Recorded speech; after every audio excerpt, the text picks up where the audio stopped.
Hello everyone, welcome to our channel. Junior inspector physics સબ્જેક્ટમાં પહેલા લેક્ચરમાં આપણે જોયું mass, density, specific gravity, weight, force, pressure, torque આ બધાની ડેફિનેશન જોઈ એન્ડ એસઆઈ યુનિટ જોઈએ આપણે.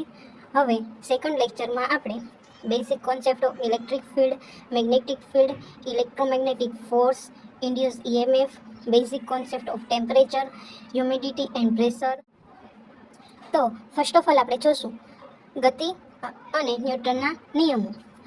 ડિસ્ટન્સ એટલે અંતર, એસઆઈ યુનિટ છે મીટર. એન્ડ સ્થળાંતર એટલે કે ડિસ્પ્લેસમેન્ટ, તેનો એસઆઈ યુનિટ છે મીટર ઇન્ટુ કિલોમીટર.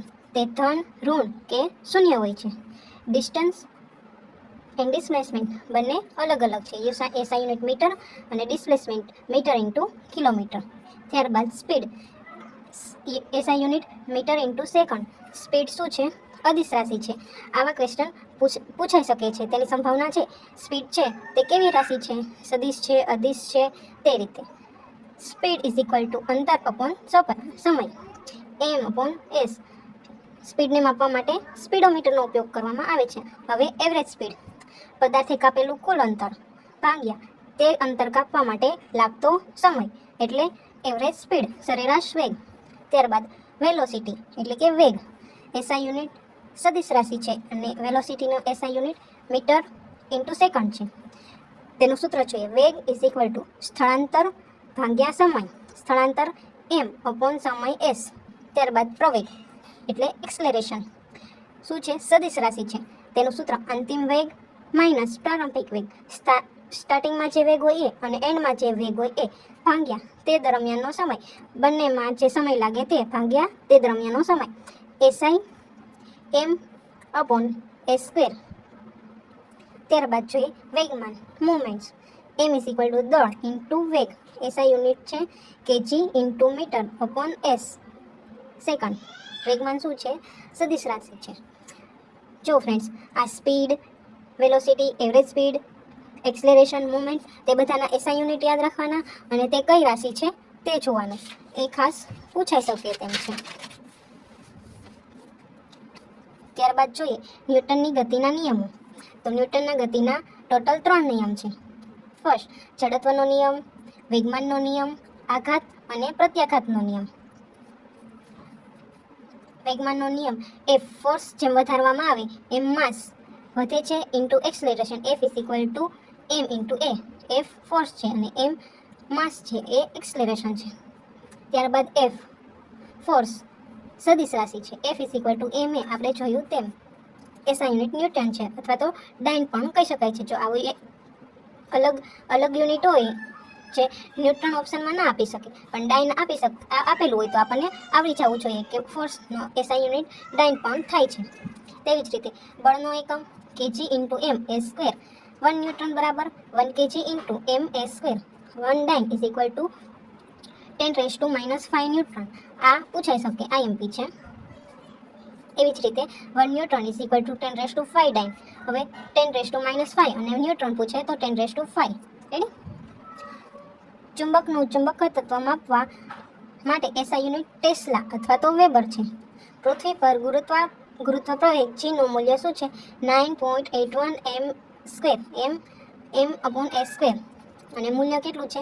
0 છે. પૃથ્વી પર ગુરુત્વ પ્રવેગ ગ્રેવિટી કેટલી છે? 0 છે, એટલે મૂલ્ય 0 છે અને એનું 9.81 એમ અપોન એસ સ્ક્વેર. આ યાદ રાખવાનું છે. ડાયરેક્ટ પૂછાઈ શકે કે પૃથ્વી પર ગુરુત્વ પ્રવેગ કેટલો હોય છે, તેનું મૂલ્ય શું છે, તો આપણે કહી શકીએ F is equal to G m1 m2 upon R square. G ગુરુત્વાકર્ષણ અચળાંક છે, m1 અને m2 શું છે? દળ છે અને r શું છે? બે પદાર્થના કેન્દ્ર વચ્ચેનું અંતર છે.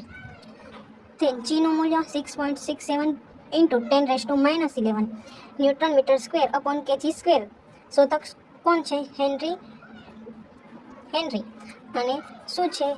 જી અદિશ રાશિ છે. ગુરુત્વાકર્ષણ બળની શોધ કોણે કરી? ન્યૂટને કરી.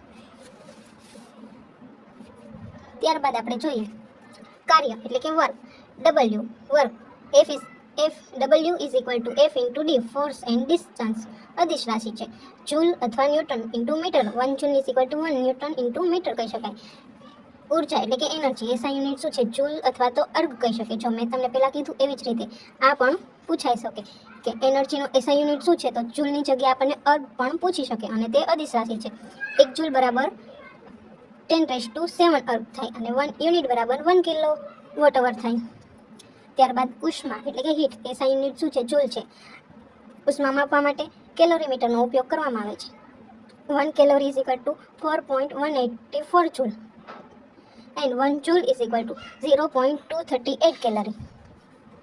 ત્યારબાદ જોઈએ પ્રકાશ એટલે કે લાઇટ, તેનું માધ્યમ અને પ્રકાશની ઝડપ શેમાં હોય? મીટર ઇન્ટુ સેકન્ડમાં હોય. શૂન્ય અવકાશમાં તેની ઝડપ કેટલી? 3 × 10⁸, પાણીમાં 2.25 × 10⁸, કાચમાં 2 × 10⁸, અને નાયલોન 1.96 × 96 × 10⁸. આ મોસ્ટ આઈએમપી છે. આમાંથી પૂછી શકે. માધ્યમ પૂછે, પણ આ માધ્યમ પૂછે એમાંથી આપણને તેની ઝડપ કહેવાની ઓપ્શનમાં આવી રીતે આપી શકે, તો આપણને યાદ હોવું જોઈએ. ત્યારબાદ વજન એટલે કે વેઇટ, માસ ઇન્ટુ જી ગુરુત્વ પ્રવેગ. વજનનો એકમ શું છે? KG, kilogram into m/s².